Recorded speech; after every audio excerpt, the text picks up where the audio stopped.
Quando Paulo dirigiu esta carta à igreja mais poderosa da época, que foi a igreja de Corintos, na capítulo 13, versículo de número 11, Paulo expressa as palavras deitadas em letras assim: quando eu era menino, falava como menino, pensava como menino, raciocinava como menino. Aí ele diz assim: mas logo que cheguei a ser homem, acabei com as coisas de menino. Aí o versículo 12 diz assim: agora vemos em espelho de maneira obscura, então veremos face a face. Agora conheço em parte, então conhecerei como também sou conhecido. Meu irmão, exaurindo as palavras que aqui fiz como leitura introdutória para essa breve reflexão, eu queria fazer uma pequena observação em cima do que eu vou falar e até tematizar aqui sobre maturidade cristã. Sinto realmente esta necessidade de falar isso, porque Paulo primeiro ele atribui um pretérito imperfeito à luz da gramática nas palavras que lemos, quando ele diz quando eu era menino. Então quer dizer, ele está utilizando assim: fui menino e não sou mais. E é interessante que Paulo atribui assim, como menino ele falava como menino, quer dizer, imaturo no falar. Depois ele expressa assim, pensava como menino, quer dizer, imaturo na mente. E terceiro, ele diz, raciocinava como menino, imaturo na mente, porque pensar não é o mesmo que raciocinar. O pensamento ele surge, o raciocínio, quando você pega o pensamento, molda, trabalha, com ele, enfim. Então Paulo está dizendo o seguinte: eu agia como menino. Paulo expressa a sua atitude de menino comparado aos 3 pontos da maturidade que eu quero citar aqui. Primeiro, falar. Segundo, pensar. Terceiro, raciocinar. Qual seria a ordem exata? A ordem exata seria: primeiro você pensa, depois você raciocina, e aí depois você fala. Isso é maturidade.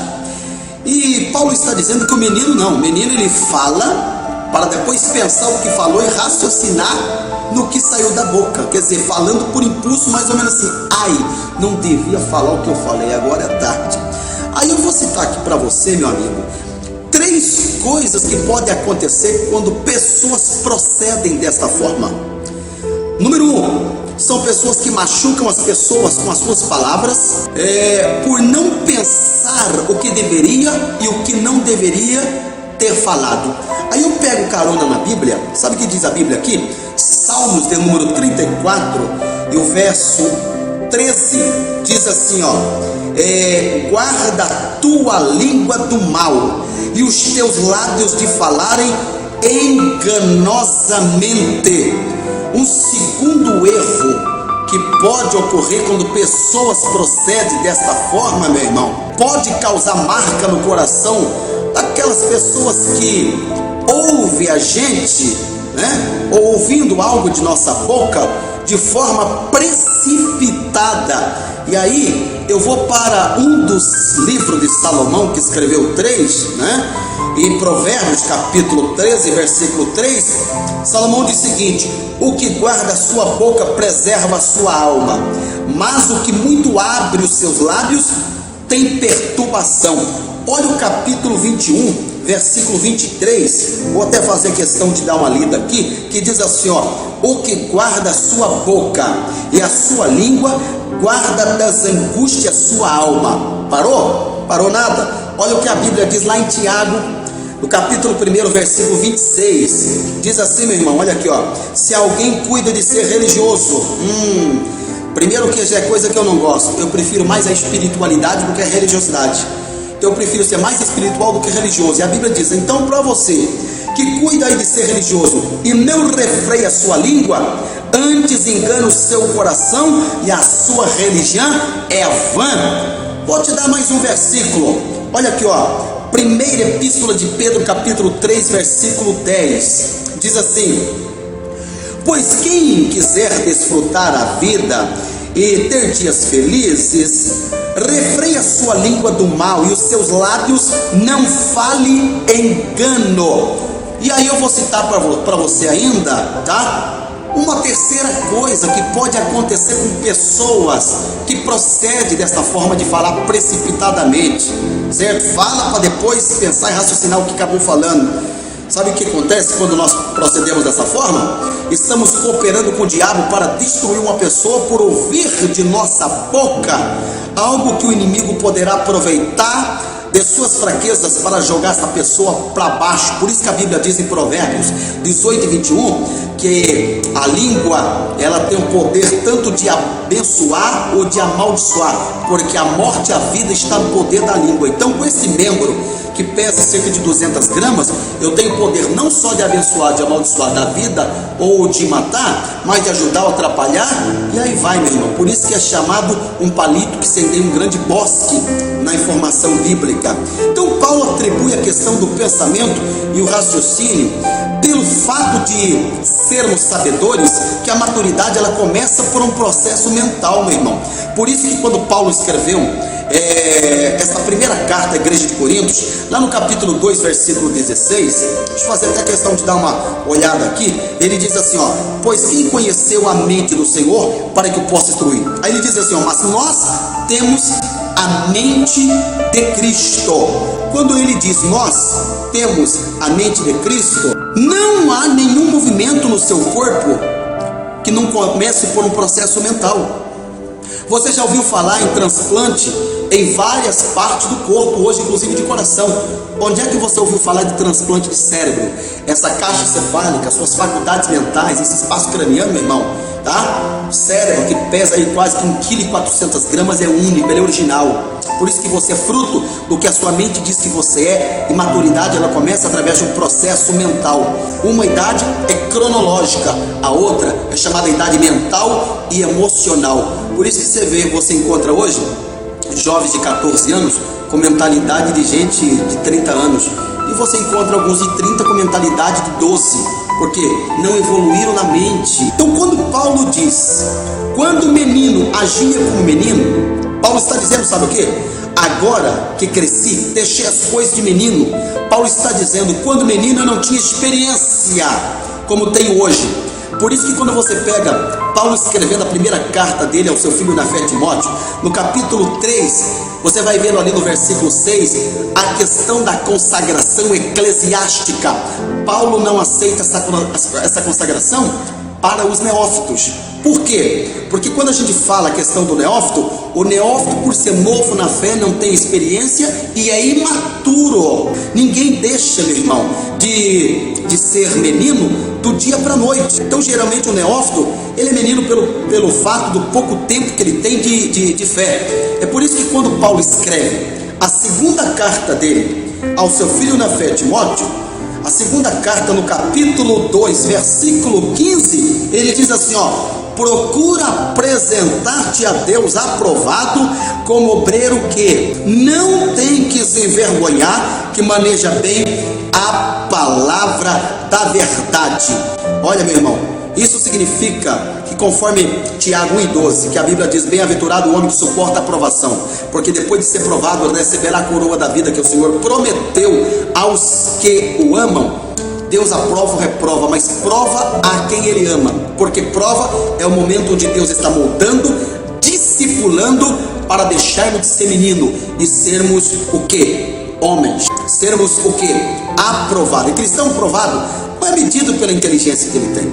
Cristão aprovado não é medido pela quantidade de diploma e certificado que ele tem, por pregar bem, cantar bem, louvar bem, fazer ou deixar de fazer. Primeiro, que o homem de Deus não é medido pelo que ele faz, é medido pelo que ele é. Então, o que eu aprendo aqui? Primeiro, cristão aprovado é aquele que vive o que prega, pratica o que ouve e tem persistência e consistência diante de luta, labuta, peleja, guerra, batalha, vales e deserto. Sai do outro lado manco, mas abrindo a boca e verbalizando: tudo posso naquele que me fortalece, o meu Redentor ainda vive. Não vou desistir. Mas eu quero somente expor aqui algumas informações que eu tenho aqui acerca da nossa maturidade. que ela sim nos leva a sermos um cristão aprovado, eu vou citar para vocês algumas diferenças entre um cristão maduro e um menino. Então eu só vou citar, não tenho tempo para detalhar em cada tópico aqui, ok? Primeiro, homem de Deus sabe que a vida não é só emoção, a vida é razão. O menino não, o menino é levado pelo vento da emoção. O homem de Deus, meu irmão, é aquele que Deus usa. O menino, não, o menino ele usa Deus. Com tanto arranjo, com tanto mecanismo, com tanta engrenagem por aí, né? Eu vejo hoje tanta meninada fazendo campanha aí, com tantas besteroides aí.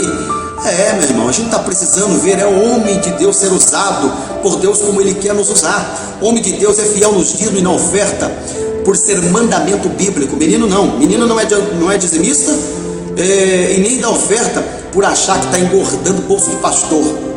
Homem de Deus sabe que Deus usa quem Ele quer, na hora que Ele quer, no lugar que Ele quer, como Ele quer fazer. Menino não aceita Deus usar qualquer pessoa, é levado pelo seu senso de egoísmo, né? Homem de Deus sabe que é escolhido e vocacionado para ser um vencedor. Menino não, o menino geralmente se opõe contra os que Deus usa com medo de tomar o seu lugar. Ora, se Deus colocou você ali, meu irmão, ninguém tira. E se Deus tem um local reservado para você, fique tranquilo, é Deus quem exalta o homem. Porém, para encerrar aqui, vamos lá, o homem de Deus é constante e perseverante. Vem luta, vento, vem contratempo, vem tempestade, tsunami, fofoca, vem tanta coisa contra ele. Ele continua ali, ainda que com o coração feito cacos, em pedaços, com lágrimas de sangue pelo canto dos olhos, com algumas perguntas sem resposta, mesmo sentindo o céu trancado a 7 cadeados, ele vai lutando com poucas forças, mas não nega a fé. Menino não, menino é involúvel, é inconstante, hoje quer, amanhã não quer, hoje tem, amanhã não tem, tá entendendo? Homem de Deus, ele gosta de avivamento, lágrimas, a originalidade. Menino não, gosta de movimento, gosta de ficar fazendo arranjos. Homem de Deus tem poder de influenciar a vida, meu irmão. Menino não, menino influenciado não tem uma identidade ministerial própria, por isso que tem que ficar imitando pregador A, pregador B, cantor fulano, cantor cicrano. Você está entendendo? Homem de Deus, ele tem raiz e analisa a conversa antes de passar para frente. Menino não é arrastado por conversa e sempre aumentando as coisas, sendo levado aí pelo leve trás. Homem de Deus, ainda que machuque, ele é sincero, porque a palavra sincero deriva da língua original, que é sincera. Sincero é ser transparente. Menino não, é falso, duas caras, é covarde, não tem uma identidade própria em suas amizades, com dupla personalidade. Homem de Deus investe para crescer na graça e no conhecimento, como diz a Bíblia em 2 Pedro 3 e versículo 18. Menino não, acha que teologia é besteira, nunca cresce e fica sempre sendo o mesmo, com as mesmas ladainhas e arroz e feijão. Homem de Deus investe na sua primeira agência socializadora, que é a primeira igreja, que ele vai prestar conta no céu, que é a sua família. Menino não, é aventureiro sem comprometimento com a sua família, deixa a família à mercê de prova para se aventurar por esse mundo afora, meu irmão. Eu tinha muita coisa para falar aqui, mas o tempo não me é oportuno. Só para encerrar aqui, é o seguinte, eu frisei para você na leitura aqui o versículo 12, quando Paulo começa a falar do espelho, e a minha observação aqui é o seguinte, meu irmão, quando você se olha no espelho, você está vendo a imagem de quem? Você está vendo a sua imagem. E a melhor forma do menino deixar de ser menino, meu irmão, é quando você olha para você mesmo, tirar o olho do fulano, cicrano, beltrano e olhar para si mesmo. Lucas 21:34, acautelai-vos por vós mesmo. Lucas 15:18, a vida do filho pródigo só mudou quando ele olhou para si próprio. Por isso que em 1 Coríntios 11:28, Paulo diz assim, examina-se o homem a si mesmo. Quando você olhar para você próprio, primeiro, você vai começar a se diagnosticar e fazer uma avaliação. Onde é que eu estou errando? Onde é que eu estou acertando? E eu espero que essas palavras de aconselhamento que eu tenha deixado aqui sirva de grande valia, porque estejamos certos, cientes que o melhor de Deus está por chegar na tua vida. Deus tem todo interesse em levantar você como trombeta de Deus na terra e fazer de você, meu irmão, uma bomba atômica para explodir o ninho de Satanás em pedaços. Então cante essas palavras e faça dela valer. Essas palavras valem a pena no seu dia a dia. porque eu tenho certeza que Deus, Ele vai proporcionar o melhor que Ele tem para a sua vida. Amém? Que Deus em Cristo Jesus o abençoe.